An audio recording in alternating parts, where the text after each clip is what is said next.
Hi friends, ಎಲ್ಲರಿಗೂ ನಮಸ್ಕಾರ. ಉದ್ಯೋಗ ಮಾಹಿತಿ ಯೂಟ್ಯೂಬ್ ಚಾನಲ್ಗೆ ತಮಗೆಲ್ಲರಿಗೂ ಆತ್ಮೀಯ ಸ್ವಾಗತ. ಕರ್ನಾಟಕ ರಾಜ್ಯದ ಕೃಷಿ ಇಲಾಖೆಯಲ್ಲಿ ಖಾಲಿ ಇರುವ ಹುದ್ದೆಗಳ ನೇಮಕಾತಿಗಾಗಿ ಕರ್ನಾಟಕ ಪರೀಕ್ಷಾ ಪ್ರಾಧಿಕಾರ ಅಂದರೆ KEA ನೋಟಿಫಿಕೇಷನ್ ಹೊರಡಿಸಿರುವಂಥದ್ದು. ನೋಟಿಫಿಕೇಷನ್ನ ಸಂಪೂರ್ಣ ಮಾಹಿತಿ ಈ ವಿಡಿಯೋದೊಳಗಿರ್ತದೆ, ಹಾಗಾಗಿ ವಿಡಿಯೋ ಸ್ಕಿಪ್ ಮಾಡಲಾರ್ದಂಗೆ ಕೊನೆ ತನಕ ನೋಡ್ರಿ. ಇದು ಪರಿಷ್ಕೃತ ಅಧಿಸೂಚನೆ ಸ್ನೇಹಿತರೆ, ಪರಿಷ್ಕೃತ ನೋಟಿಫಿಕೇಷನ್ ಇರುವಂಥದ್ದು. ಈ ನೋಟಿಫಿಕೇಷನ್ ಮೇ 30, 2026 ಹೊರಡಿಸಿರುವಂಥದ್ದು. ಏಪ್ರಿಲ್ ತಿಂಗಳಲ್ಲಿ ಇದೇ ನೋಟಿಫಿಕೇಷನ್ ಹೊರಡಿಸಿತ್ತು ಸ್ನೇಹಿತರೆ. ಒಳ ಮೀಸಲಾತಿ ಸಂಬಂಧದ ಕುರಿತು ಆ ನೋಟಿಫಿಕೇಷನ್ ಕ್ಯಾನ್ಸಲ್ ಮಾಡಲಾಗಿತ್ತು. ಆಗ ಯಾರು ಅರ್ಜಿ ಸಲ್ಲಿಸಿರಿ ಮತ್ತೊಮ್ಮೆ ಅರ್ಜಿ ಸಲ್ಲಿಸುವಂಥ ಅವಶ್ಯಕತೆ ಇಲ್ಲ ಸ್ನೇಹಿತರೆ. ಏಪ್ರಿಲ್ ತಿಂಗಳಲ್ಲಿ ಹೊರಡಿಸಿರುವಂಥ ನೋಟಿಫಿಕೇಷನ್ನ ಆಧಾರದ ಮೇಲೆ ಯಾರ್ಯಾರು ಅರ್ಜಿ ಅಂದರೆ ಯಾರ್ಯಾರು ಅಪ್ಲಿಕೇಶನ್ ಸಬ್ಮಿಟ್ ಮಾಡಿರಿ ಮತ್ತೊಮ್ಮೆ ಅಪ್ಲಿಕೇಶನ್ ಹಾಕುವಂಥ ಅವಶ್ಯಕತೆ ಇಲ್ಲ ಸ್ನೇಹಿತರೆ. ಓಕೆ ರೀ. ಗ್ರೂಪ್ ಬಿ ವೃಂದದ ಹುದ್ದೆಗಳ ಸ್ನೇಹಿತರೆ, ಕೃಷಿ ಅಧಿಕಾರಿ ಮತ್ತು ಸಹಾಯಕ ಕೃಷಿ ಅಧಿಕಾರಿ ಹುದ್ದೆಗಳ ಖಾಲಿ ಇರುವಂಥದ್ದು ಸ್ನೇಹಿತರೆ. ಹುದ್ದೆಗಳ ವಿವರದ ಬಗ್ಗೆ ನೋಡೋದಾದ್ರೆ, ಕೃಷಿ ಅಧಿಕಾರಿ ಕಲ್ಯಾಣ ಕರ್ನಾಟಕದ ಅಭ್ಯರ್ಥಿಗಳಿಗೆ 42 ಹುದ್ದೆಗಳು ಖಾಲಿ ಇರುವಂಥದ್ದು. ಕಲ್ಯಾಣ ಕರ್ನಾಟಕ ಅಲ್ಲದ ಅಭ್ಯರ್ಥಿಗಳಿಗೆ 86 ಹುದ್ದೆಗಳು ಖಾಲಿ ಇರುವಂಥದ್ದು. ಇದು ನಾನ್ HKದ ನೋಟಿಫಿಕೇಶನ್ ಸ್ನೇಹಿತರೆ. ಓಕೆ ರೀ. ಅಂದರೆ ಕಲ್ಯಾಣ ಕರ್ನಾಟಕ ಅಲ್ಲದ ಅಭ್ಯರ್ಥಿಗಳಿಗೆ ಹೊರಡಿಸಿರುವಂಥ ನೋಟಿಫಿಕೇಶನ್ ಅಂದರೆ 86 ಹುದ್ದೆಗಳು ಖಾಲಿ ಅದಾವ್ರಿ. ಈ 86 ಹುದ್ದೆಗಳಲ್ಲಿ ಎಜುಕೇಷನ್ ಆಧಾರದ ಮೇಲೆ 2 ಭಾಗಗಳಾಗಿ ಹುದ್ದೆಗಳನ್ನು ವರ್ಗೀಕರಣ ಮಾಡಿರುವಂಥದ್ದು ರೀ. 85% ಆಮೇಲೆ 15% ಅಂತೇಳಿ. ಓಕೆ ರೀ. 85% ಅಂದ್ರೆ 71 ಹುದ್ದೆಗಳು, 15% ಅಂದ್ರೆ 13 ಹುದ್ದೆಗಳ ಸ್ನೇಹಿತರೆ. ಓಕೆ ರೀ.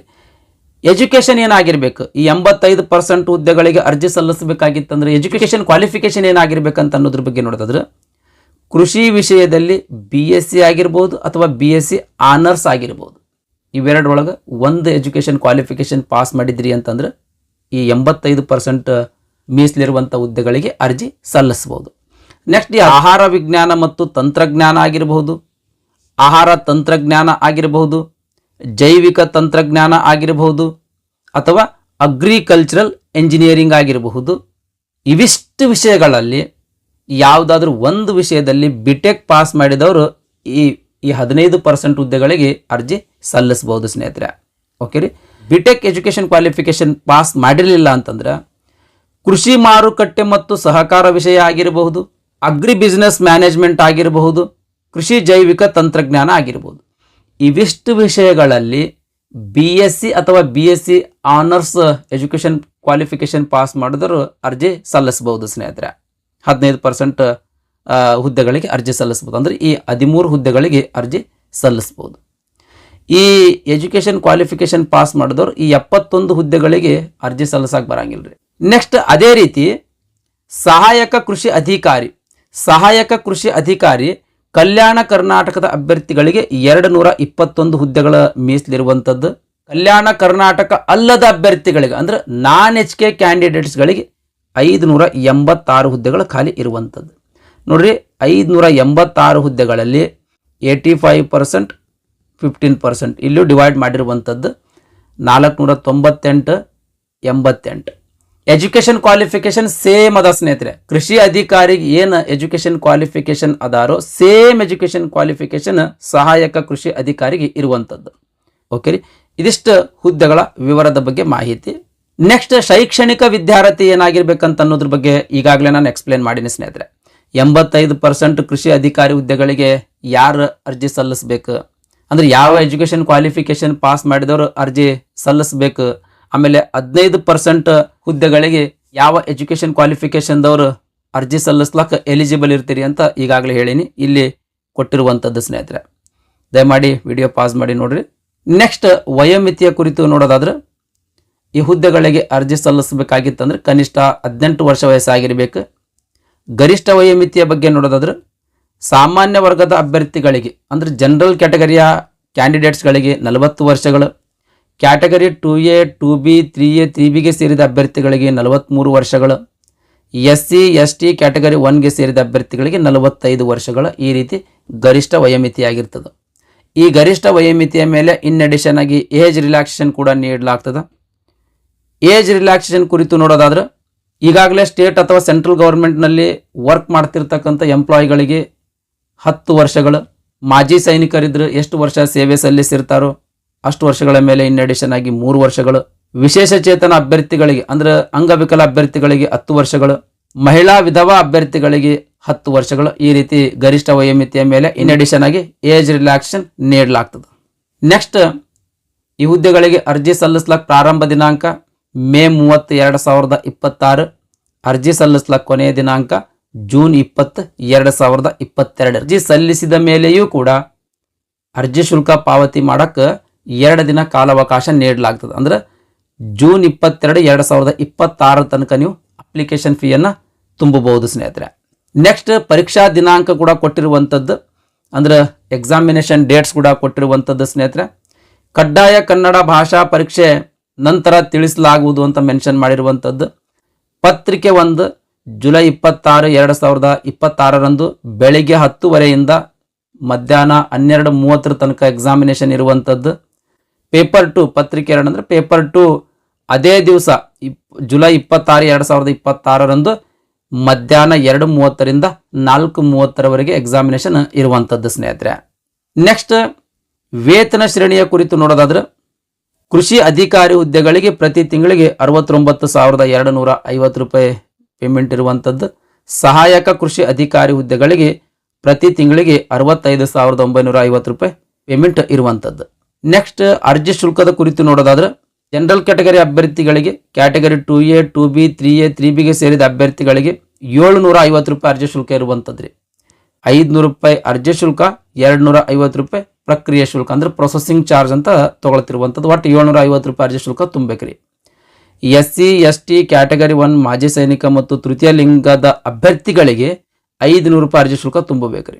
ಓಕೆ. ವಿಶೇಷ ಚೇತನ ಅಭ್ಯರ್ಥಿಗಳಿಗೆ 250 ರೂಪಾಯಿ ಅರ್ಜಿ ಶುಲ್ಕ ಇರುವಂಥದ್ದು.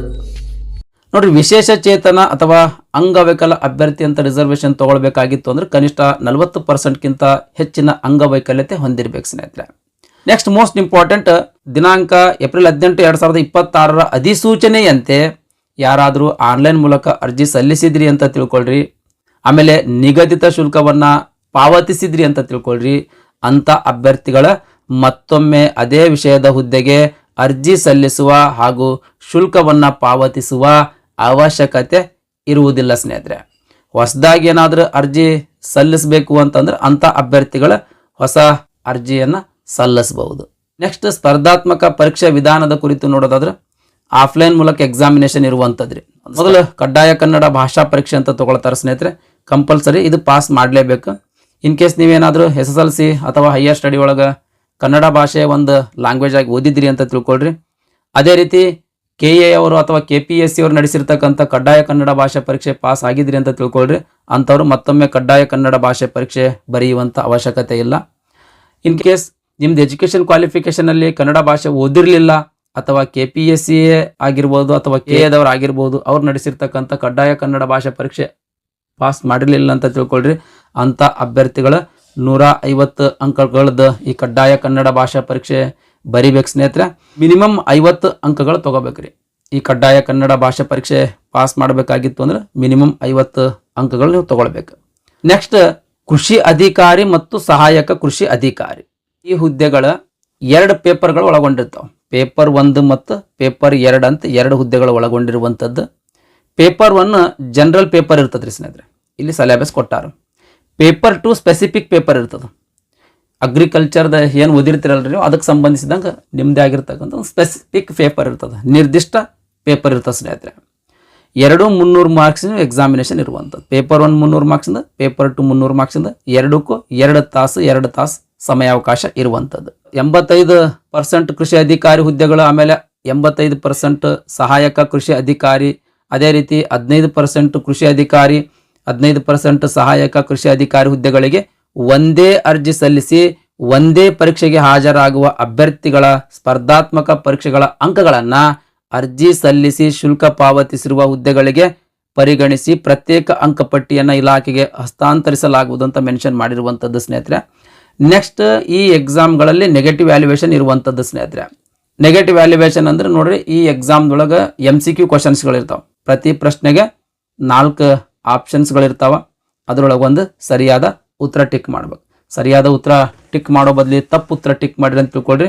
ಪ್ರತಿ ತಪ್ಪು ಉತ್ತರಕ್ಕೆ 0.75 ಮಾರ್ಕ್ಸ್ ಡಿಡಕ್ಟ್ ಮಾಡ್ತಾರೆ.